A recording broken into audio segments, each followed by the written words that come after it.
evening. First of all, I want to thank all of you for being here. And again, I want to acknowledge the Durango Arts Center. And at the very source and the root of tea, and what I'm going to be talking about tonight, is the idea of respectful community or communion with another human being. Tea is about communication, and it's about a formalized way of communicating that creates community. And that's really the resource or the source of tea. So I'm going to start out. There are two major types of bowls here and some variations. This is called a chawan. It's wider than it is high, and it's used to make green tea.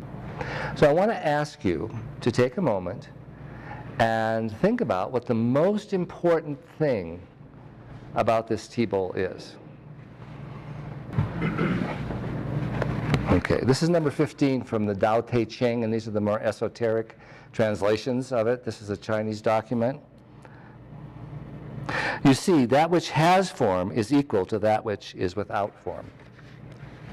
So the whole purpose of the bowl is this. It's where you put the tea, right? Or whatever, the noodles, the cabbage that you pickled. So the whole secret about the bowl is the void.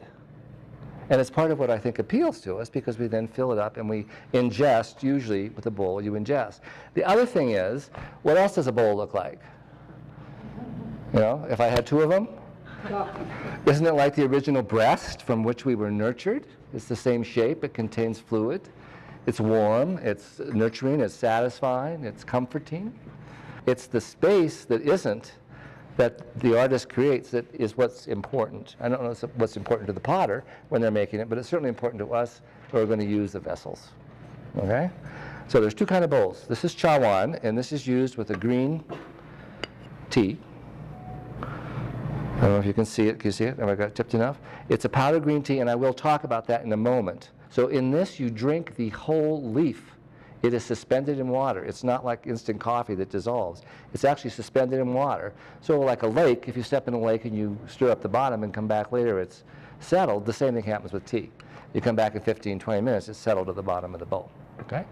The second type of bowl that's here tonight is called a yunomi, and it's taller than it is wide usually. And this is used for green tea. They would be used for white tea, and then some people might use it for black tea, but they don't have black tea in Japan, really, and this is pretty much a Chado talk, or the way of tea. So more than likely this would be used with a tea called sencha, which is the precursor, actually, to matcha. It's before it's been ground up, and it's also a little different treatment. This is done in a sencha pot rather than being mixed in the bowl. The sencha pot has a screen. That screen keeps those little tiny leaves from getting all clogged up, so you can pour the tea out. Okay? All right. So those are the two kinds of bowls in the show. You can use this for a noodle bowl. You know, you can put your noodles in there. You can use it to serve. Or you can use it for cha. That's the way it was usually designed, was a utilitarian bowl by the people, you know, and it was humble. So I mentioned the space, and I also mentioned the relationship that is designed through the practice of tea. Chado is a way of life for many people, and that's what I've outlined here for you. If you're interested in it, I'll go over it, but I try and apply these characteristics to my own life, and I don't always succeed. I frequently am less than respectful and quite a bit less than tranquil. But anyway, Zen is directly connected to tea.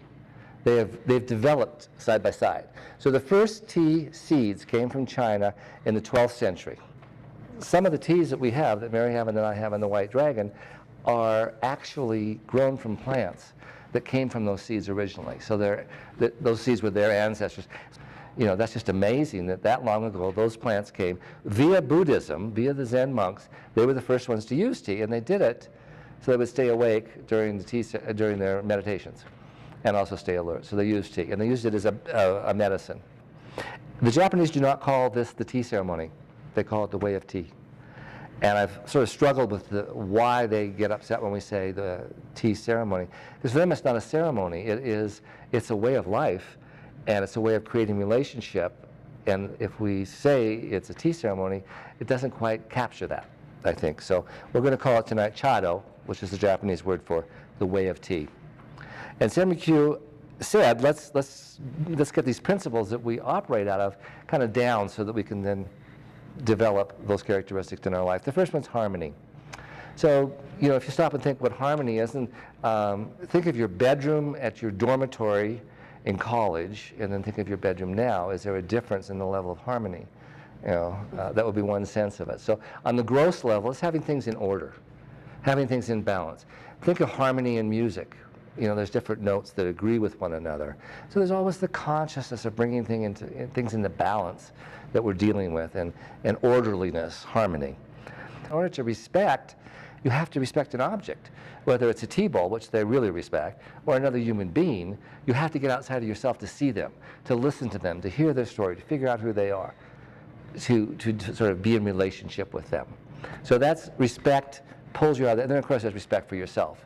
Purity is like if there's a bit of tea on this scoop, I'll wipe it off. I'll purify it. The bowls are purified. A lot of this is done behind the scenes before we get to the tea room proper. There's actually an antechamber where a lot of stuff is cleansed, and then it's cleansed again ritualistically in the ceremony. And tranquility is peace, calmness. Like even in a storm, that kind of a tranquil sense that things are in balance, in harmony. Maybe the wind in the trees would be the idea of tranquil. I don't want to convey the idea it has to be still necessarily, but a stone dropped in a pond. There's movement in tranquility, but there's a natural flow of energy, qi.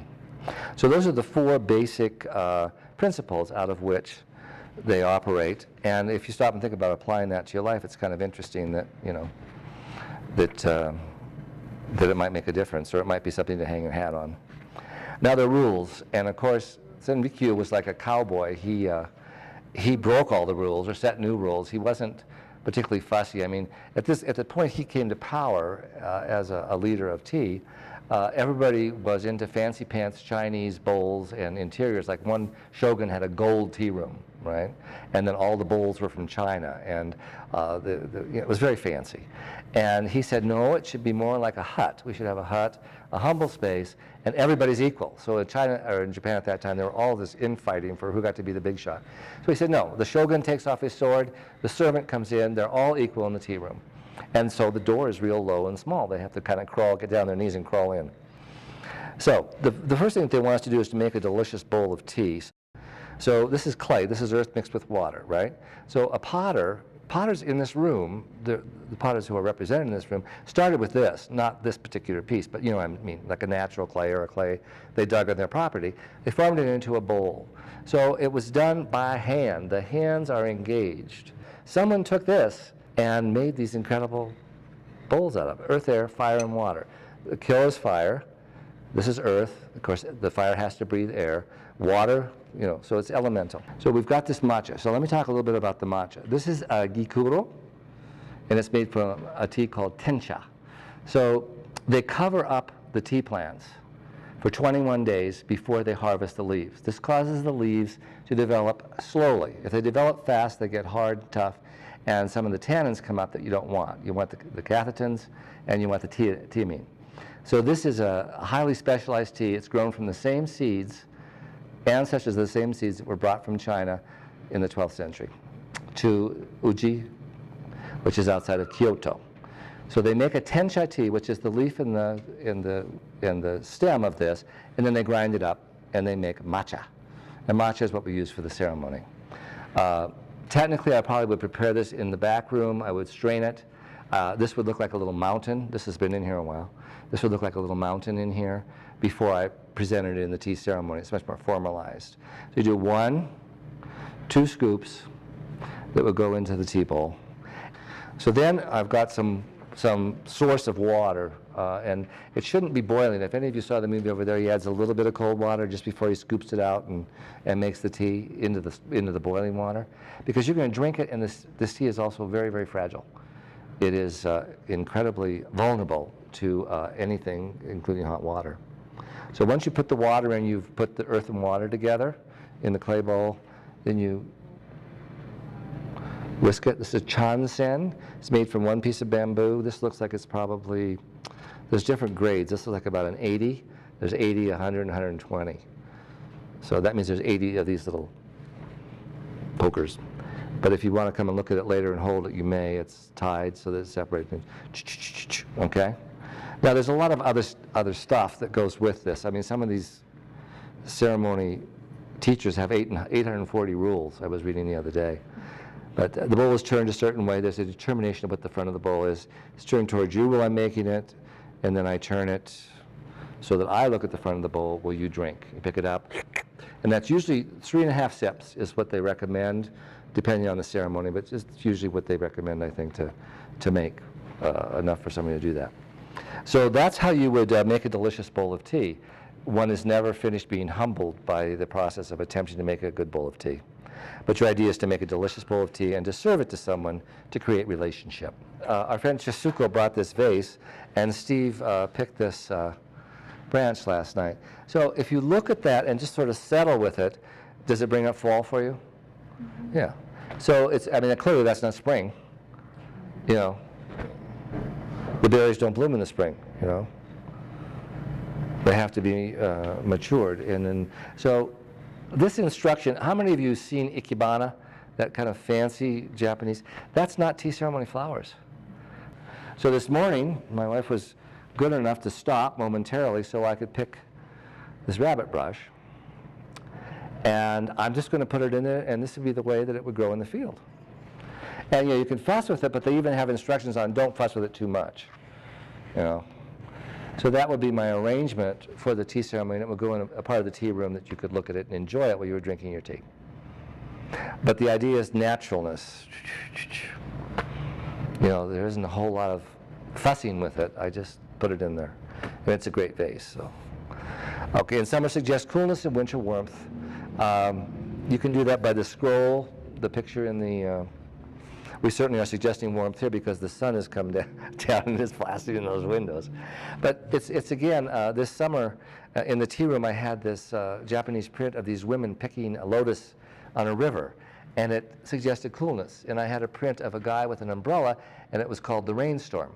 So the rain and the water and picking it and the breeze all suggested to the people that were drinking tea coolness. And now we're going to try and get more warmth. We're going to try and do scrolls or whatever we're going to present that more suggests the warmth of fire and you know, counteracting the coldness of winter. Do everything ahead of time. How many of you do everything ahead of time? See the hands?